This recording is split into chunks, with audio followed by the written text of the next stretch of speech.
You know, I haven't really done any new content with the 10mm M&P because I haven't really added anything to it. It's basically stayed the same. I've tried to get out to the range and put as many rounds through it as I can on and off.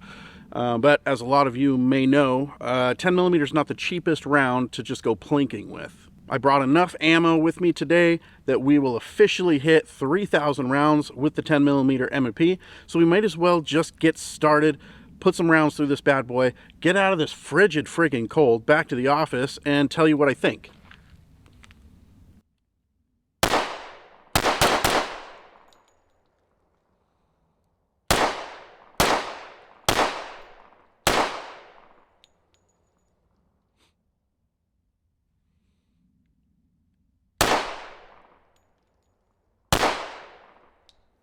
You know, now that I think about it, it's been a little over a year since I've made any content with this 10mm M&P. It's well overdue, and I apologize, life has been busy, so let's just do a quick recap and we'll get started with an update. A lot of you know that I live in the Pacific Northwest. I'm out here in the shadow of the North Cascade mountain range, and I bought this 10mm M&P to use as kind of a, outdoor gun, a gun that I can use when I'm out in the hills. It's 10mm, it's optic ready, and it's a Smith & Wesson, so it fits my hand really well. I love the M&Ps. Not only that, but because it is an M&P, I can get an Apex trigger for it, and of course, all kinds of good additions from Floyd's Custom. Things like magwells, mag extensions. The unfortunate thing is that when I was looking for the 10mm M&P, the only one I could get my hands on is the 4-inch. That's not horrible, but at the time there was the 4-inch and a 4 1/4. I would have preferred the 4 1/4, but they didn't have it. Now they have a new one that's like, I don't know what it is, 5.5 inches or something. It's a big long barrel that is also compensated, or well, technically I think it's ported. That one I would really like to try out. It seriously has my curiosity, and if Smith & Wesson would just sell the barrel and slide combination on their website, I'd order one right now. In any event, I have the 4-inch version, and so far it's been a really solid gun. The triggers on these newer M&P 2.0s, they aren't horrible. In fact, after a break-in period, they actually get pretty smooth. They aren't as good as the Apex that I have here on my competitor, but rest assured, if you get one of these newer M&Ps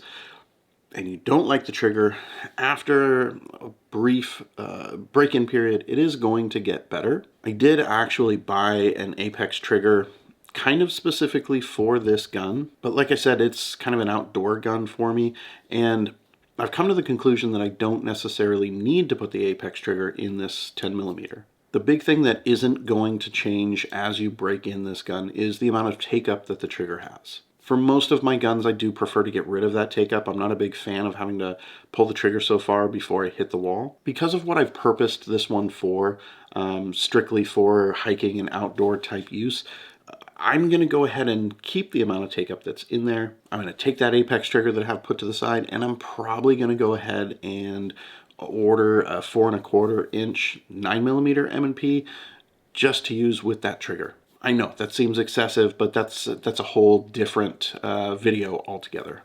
So right now I have like 3,000 rounds total through the 10mm. The vast majority of that is like the cheapest 180 grain range ammo that I can find. Okay, so for today's video, I am using RBS ammo. This is 180 grain. These are remanufactured. I'm not sponsored by these guys or anything. It's just a local company. I've used their 9mm quite a bit over the last few years. When COVID came and there was an ammo drought, RBS was the only ammo that I could find, let alone find at a reasonable price. Also, I like to support local business, so that's what I'm using today.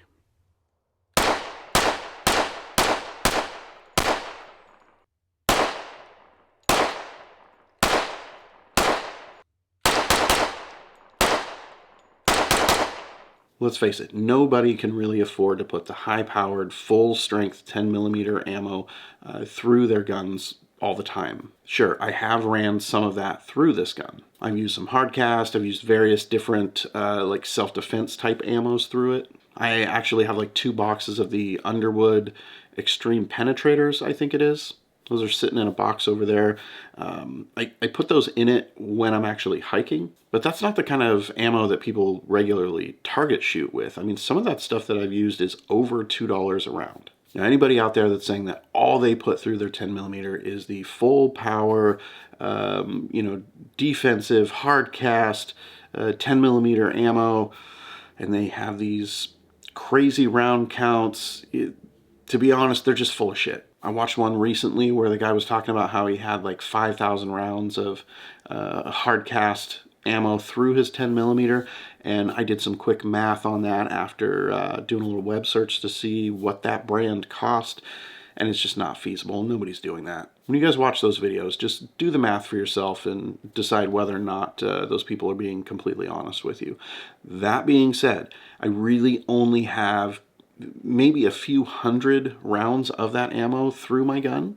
I'm really hesitant to spend that kind of money on ammo to put through a gun that, I don't necessarily shoot every weekend when I go out shooting. I might take the 10 millimeter out with me every 2 to 3 times that I hit the range. And I'm not going to go dump a bunch of ammo that's, $1.50 to $2 a round.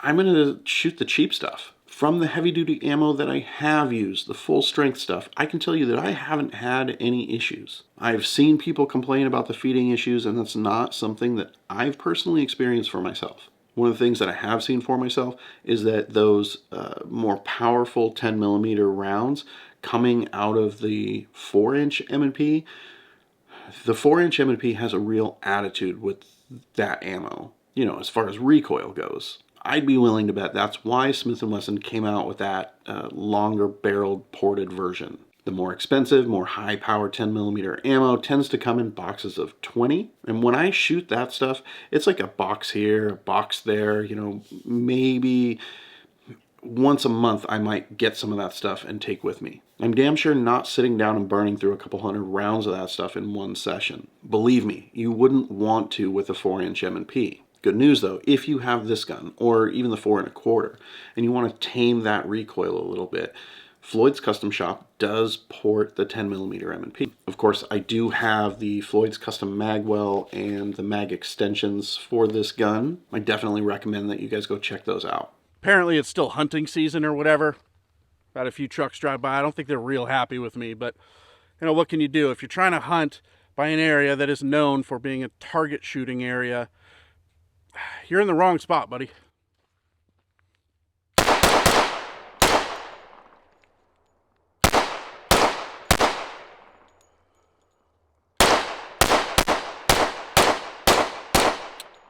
When I'm using the cheaper, more standard 180 grain range ammo, the stuff, the S&B, AAC has some out now, or I even picked some up at North Sound Firearms the last time I went over there from RBS. The recoil from those 180 grain rounds through the 4-inch M&P, it doesn't feel that much stronger than what one of my 9 millimeters does. That's how you can tell that that range ammo isn't really full powered 10 millimeter. There's nothing wrong with that. If you want more power out of your 10 millimeter ammo, you just have to pony up the cash for it. Now, sure, that 180 grain does still have a little bit of bite to it, but it's not that much more than the 9 millimeter. So it's not horrible. I've actually really been happy with this gun, how it's performed over the last year or so that I've had it. In terms of accuracy, it has kind of surprised me. Being a 10 millimeter, the 4-inch is kind of a short barrel,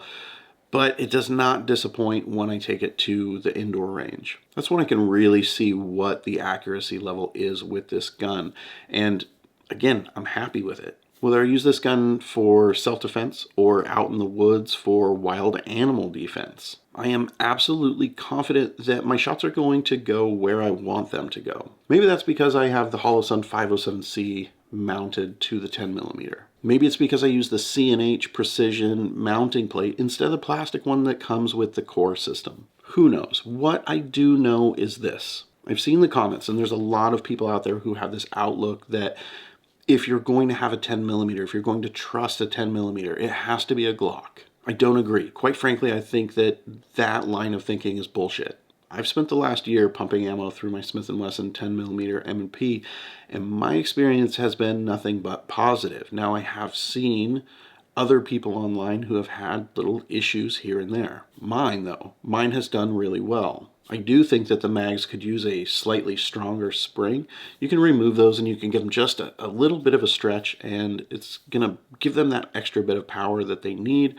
Or there are other spring options through companies like Springer Precision. You know what though, if you are looking for a 10mm that isn't a Glock, the M&P 10mm could very well be a great contender for you. If you're not concerned about barrel length, definitely take a look at the ported version. I personally think that one is going to be a beast. I haven't gotten one yet, but I'm looking at one currently. What else can I say though? It's a Smith & Wesson, and it doesn't disappoint. It's everything that I would expect out of an M&P. That's it for today, guys. I've got 3,000 rounds through this gun. I'm going to keep shooting it. I'm going to keep carrying it when I'm out there hiking. And you know what? If anything pops up that's out of the ordinary, I'll go ahead and I'll do an update video. Till then, just keep getting as much range time in as you can, and I'll see you back here real soon.